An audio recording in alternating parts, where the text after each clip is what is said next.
Welcome to this benchmark battle between the MSI GTX 660 Ti Power Edition and the MSI GTX 560 Ti Twin Frozer 2.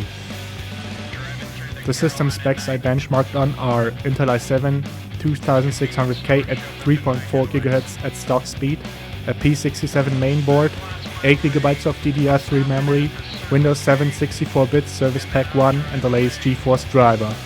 Let's get started with the 8 games we're benchmarking today. First up, Battlefield 3 single player on the GTX 560 Ti.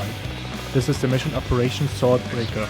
I was pretty excited to compare the graphics card on this game because Battlefield is one of my favorite games at the moment. Almost all recordings you're about to see were done with the 660 Ti, and don't worry, I didn't benchmark while recording. I used the Ultra preset and the GTX 560 Ti did pretty well. Minimum 21 FPS, average 41 FPS and maximum 80 FPS. That is mostly in indoor areas. The 660 Ti obviously destroys the 560 Ti, more than 20 frames per second more on average. You can play Battlefield 3 single player perfectly with the GTX 660 Ti. But single player is probably not the most interesting scenario for most players, so let's look how the card performed in multiplayer. The 560 Ti is pretty decent, with a minimum of 19 FPS, an average of 44 and a maximum of 61 FPS. It is playable, but I always prefer to play on high.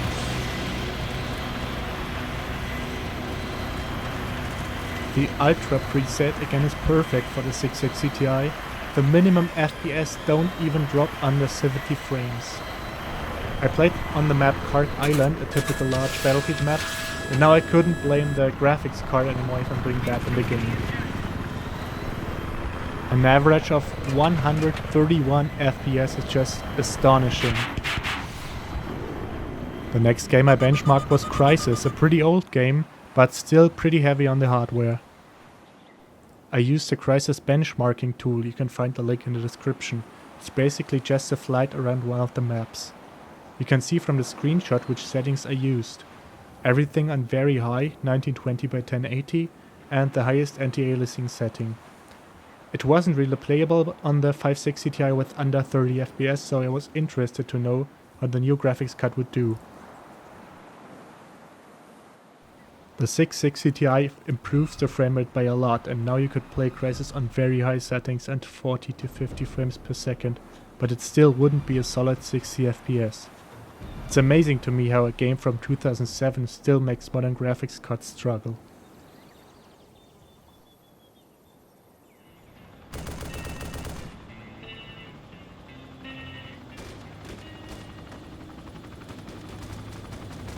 The next game is Arma 2, which is relevant to all people who like to play the DayZ mod. The GTX 560 Ti was able to run the game at a minimum of 32 FPS, an average of 47 FPS and a maximum of 64 FPS. I played in a setting high and used the benchmark sequence. You could even go further and use very high, but in my opinion this isn't a practical example because it adds a whole lot of barely noticeable effects, where the frame rate plummets to almost unplayable on both graphics cards. Surprisingly, the 660 Ti doesn't really give a different result, which could be an optimization problem or a bottleneck. Luckily, DayZ isn't a fast-paced action shooter, and you can play the game on pretty much any frame rate over 30 pretty well.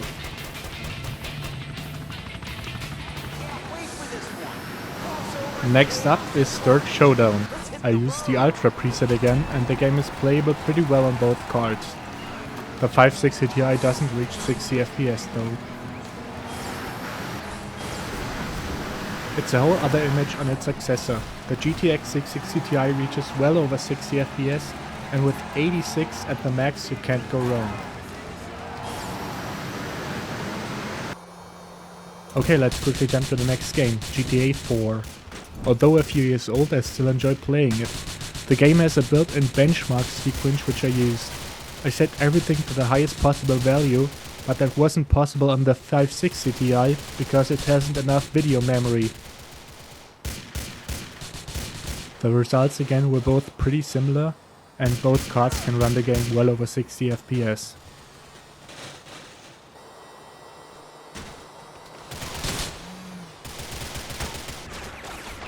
The benchmark sequence of Mafia 2 is another thing I tested, but I suspect a bottleneck somewhere because the frame rates are pretty low for graphics this, I have to say, unimpressive. Maybe the game engine is just very demanding.